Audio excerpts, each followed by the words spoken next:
So here we are, another Natter that matters, because of course all conversations we have really matter, not only the ones inside our head, but the ones outside of us. And here I am today with the lovely Zena Ali. Hello, Zena. Hi, thanks for having me. Thanks for being here. I wanted you to come on here because I know the thing that you help people with is a big deal, because it's a big deal for me, effortless weight loss. Because, well, I'm 50 and it hasn't been effortless. So I'm very keen to get you on here and let you talk about how you can help people to do this effortlessly. So my first question is, how did you get into what you're doing? Let's start there. Okay, yeah, very good question. So I've also always struggled with my weight since I was 7 years old. My cousin used to come round, and she was a year older than me, but she'd come around and she'd make us weigh ourselves, because we grew up in the 80s and our mums were always on diets.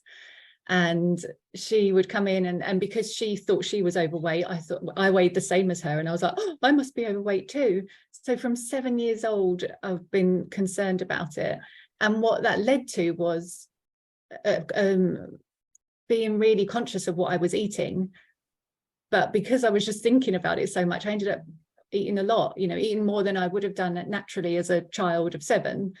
And I remember going through this like pattern of pouring sugar into my cereal or into a cup of tea, because of course it's the 80s and we were all drinking tea at 7, and thinking to myself that I wanted to make myself feel so sick of the sugar that by tomorrow it would force me to not eat the sugar and to be able to stick to not eating sugar. And so I just spent my whole life doing exactly that, like just binge eating, because I wanted to have the motivation to not binge eat tomorrow and to stick to something.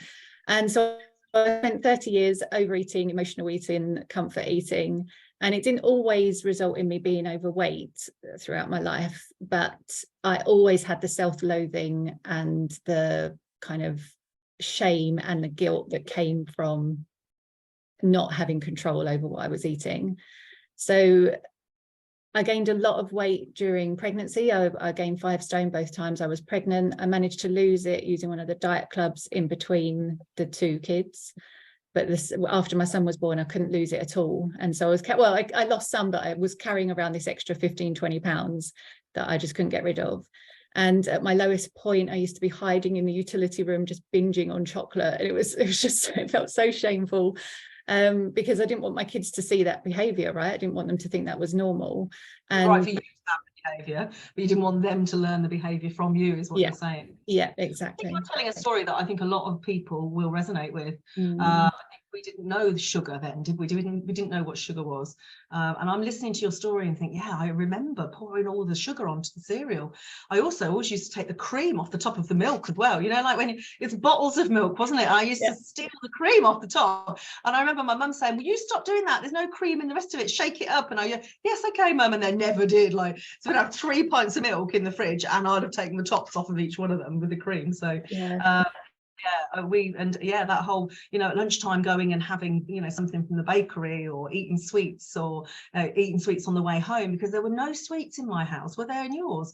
We'd have no cakes or sweets or biscuits or anything like that. We didn't have any of that in our house. Oh, no, we basically had free reign. So yeah. So I don't think either way helps really. There's like schools of thought about that, but I'm not sure it helps.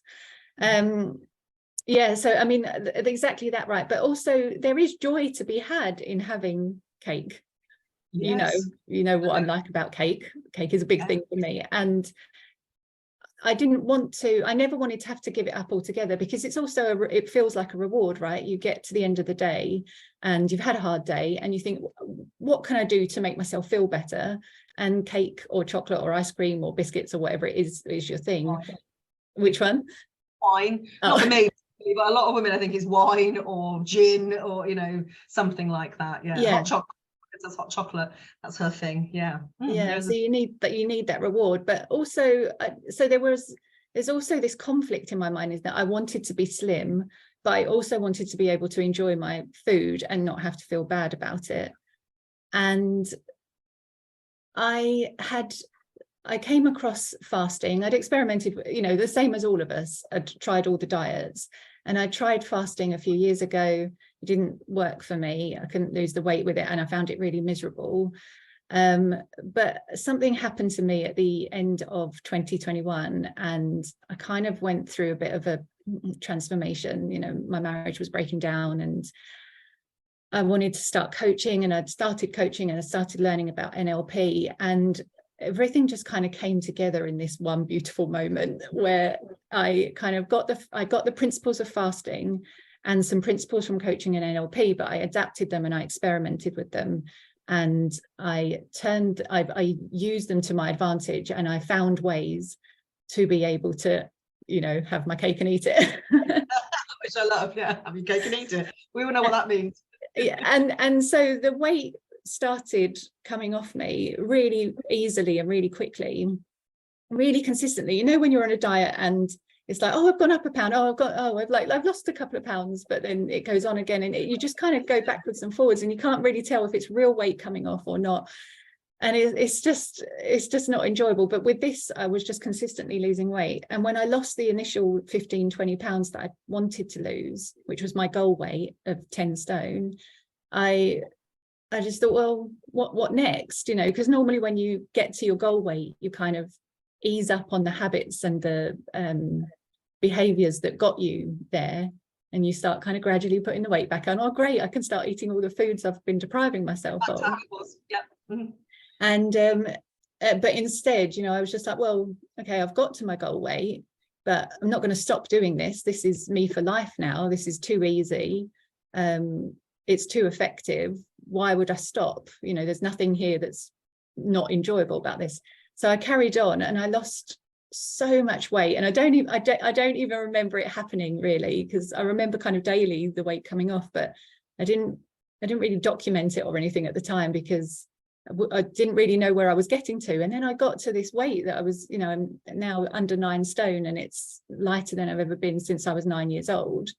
Wow. And I've maintained it for about 15 months. And as you know, Vivian, I do still eat cake every single day. I love that all your pictures of cake. You probably don't know this actually, but my first ever events, that when I started She Enjoys in 2015, 5th of May 2015, so nearly coming up to that 8-year anniversary, were called Coffee, Cake and Coaching. And I used to joke, because I knew that women needed coaching, but I knew they loved coffee and I knew they loved cake, but they actually probably would come for the networking-y kind of coffee and cake part, and then I could accidentally kind of get them into coaching, so they understood the power of their mind and that, you know, getting business skills. And that's basically how She Enjoys was born. But actually towards like about 3 months in, they were like, we're only coming for the cake. So we started to get better cakes, different cakes. We had like gluten-free cakes, and then somebody said, oh, I can't eat the cake I'm on a diet. And I remember it really clearly. So then we had massive plates of fruit that I used to hold at this golf club, but you know, one of my first ones, and I had all the different fruits on there as well. And then people were eating cake and fruit, so I feel like I was single-handedly introducing them to fruit instead of cake.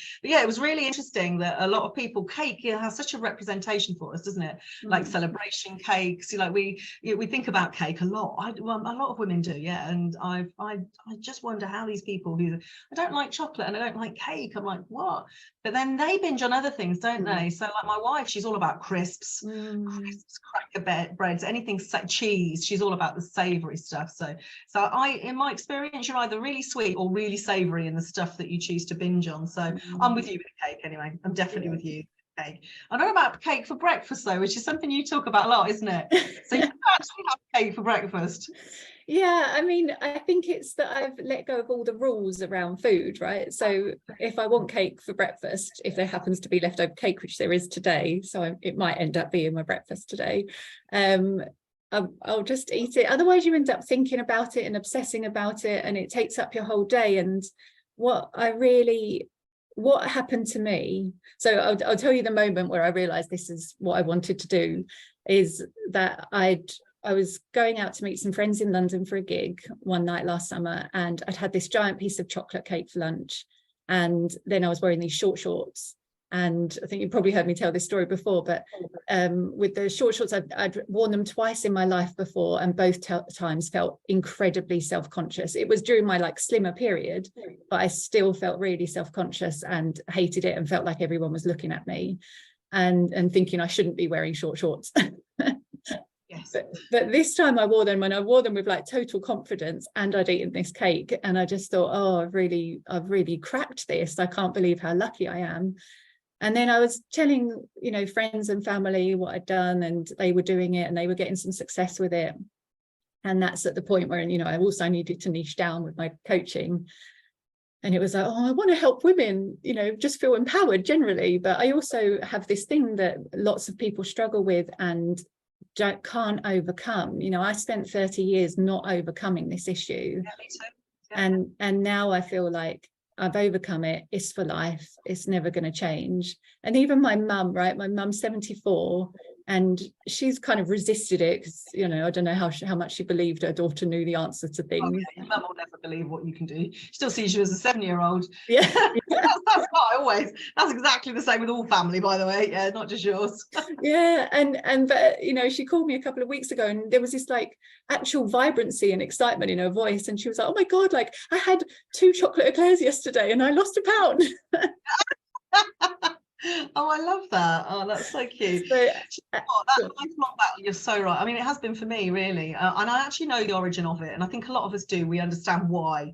Like, I think there's such a lot of personal development and things available nowadays, which weren't available 20 years ago, that we kind of understand why. But then being able to change that behavior that has become that coping mechanism. In fact, I've got a saying that, you know, my coping mechanism is now my biggest problem. So at some point, eating those things, overeating, indulging, all of that stuff, that was all to help me cope with being bullied at school when I was kind of 11 or 12 years old.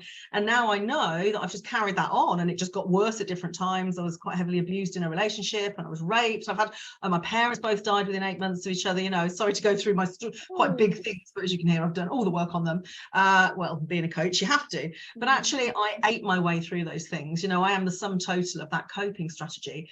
And now I realise that actually my coping strategy is now my only problem. There's no other problem in my life. I mean, day-to-day stuff, don't we? But no massive challenge, no big problem, nothing to hide from, nothing to be scared of.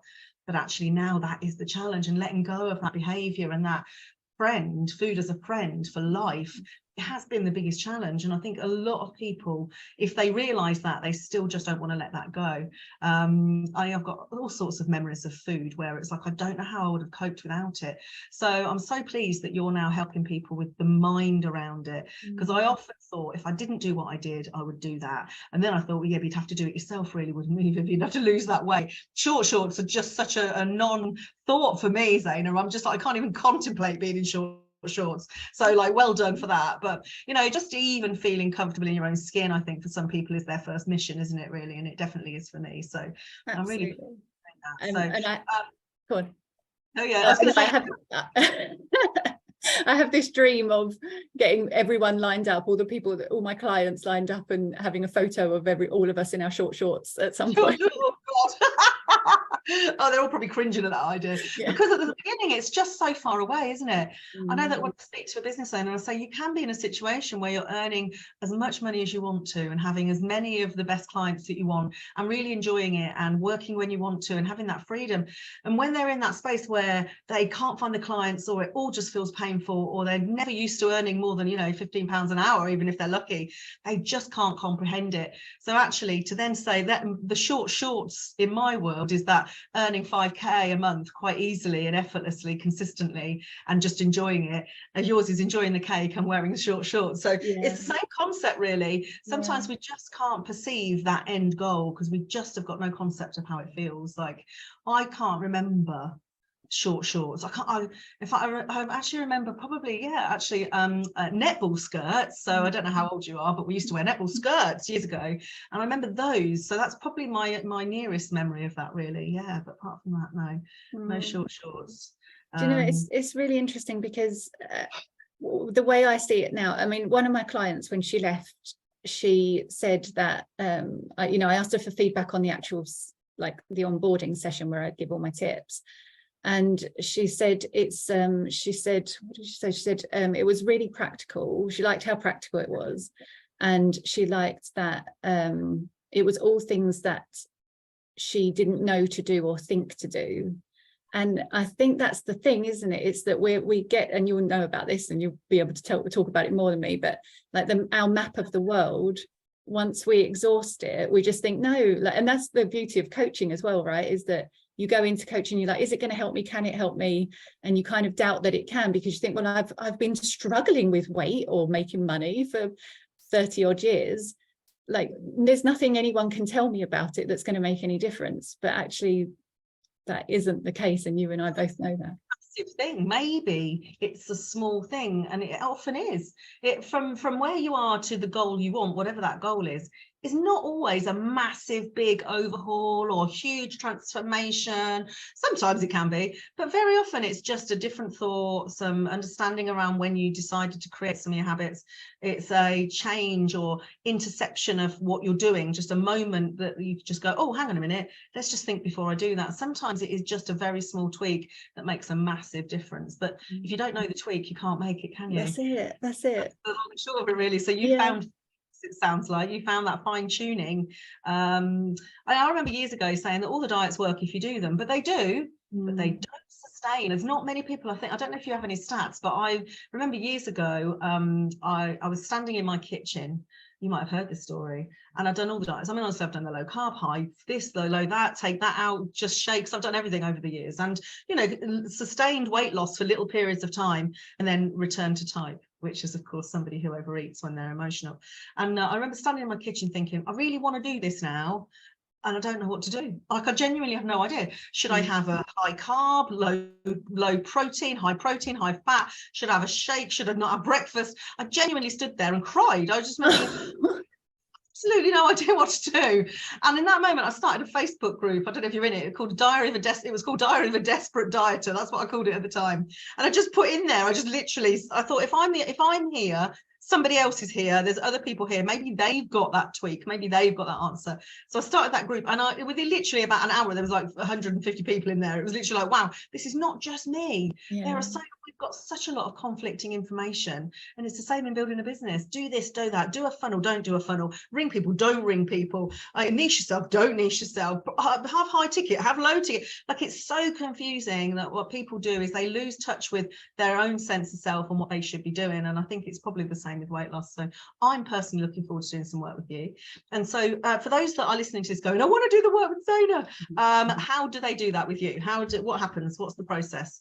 So at the moment, it's a 12-week program, but it's going to become an 8-week program, because I think actually that 8 weeks is enough to see the difference and embed whatever it is you need to embed. We'll do that throughout those 8 weeks. So it's an 8-week program, and the first session is the onboarding session, and it just gives you absolutely everything. And Vivian, I can't wait to share it with you, because it's one of those things where you're like, of course, like, and it's so simple. Sometimes I'm like, oh, I've got a business here because it's so simple. But as I said, and as you've said, it's just things you don't know to do, and you wouldn't know to do. So you get all of the tips and tricks in this very first session, so you can immediately start noticing the weight loss. So it's not all this like drag it out, I'll share a tip a week or anything. It's this beautiful combination of a few things that you're just like, right, okay, I get it. Okay, that's I can see how that's going to work. So the initial onboarding session, and then followed by check-ins. So that's 3 more check-ins, fortnightly check-ins, just to make sure you're getting all the things you need. People do have challenges. People had a brilliant incident this last weekend.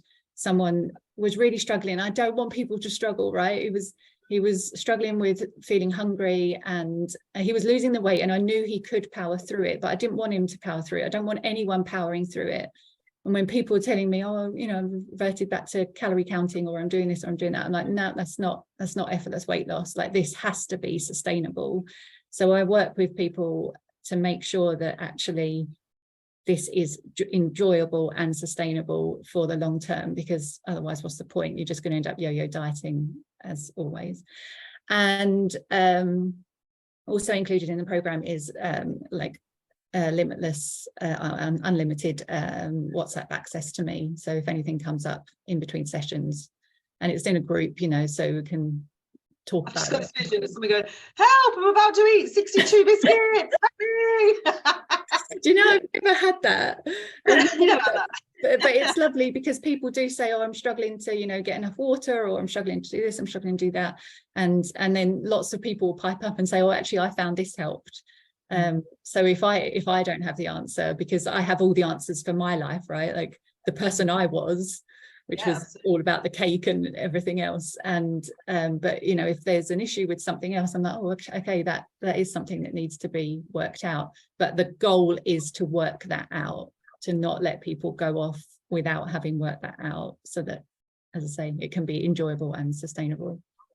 So if you want to get in touch with Zena, you can. There'll be all the links and everything underneath here. And so what's the goal for your business? So obviously I help women to build their business. What is the goal? What's the vision? What's where do you want to be with it? Where do you want to go with it? The big one is for this to just become the normal way that people lose weight, so that there's not this conflicting evidence, or not evidence, but like the conflicting advice. And evidence, I suppose. And not that I want to be like overpowering everyone else's, but I just want people to feel liberated. I want them to feel empowered. I want them to feel like, okay, it's not about grinning and bearing it through like a restrictive diet or a meal plan or an exercise regime. It's this is for life, and this is enjoyable, and I can do this. And that's what I want for everybody, really. I can hear a life acronym somewhere in there, because the effort, the food, the E is the empowered. I can hear, you have to just work out the L and the I. I can hear some sort of effortless weight loss for life. I can hear an acronym in that, just for the life, the food empowerment, something like letting some, I don't know, just work out the L and the I. I can just hear that. Sorry, you can't take the coach out of the interview at all. Like that. Hear that? Can you lose inches? Something, I don't know. Anyway, go on. At the end, it's about food empowerment, isn't it?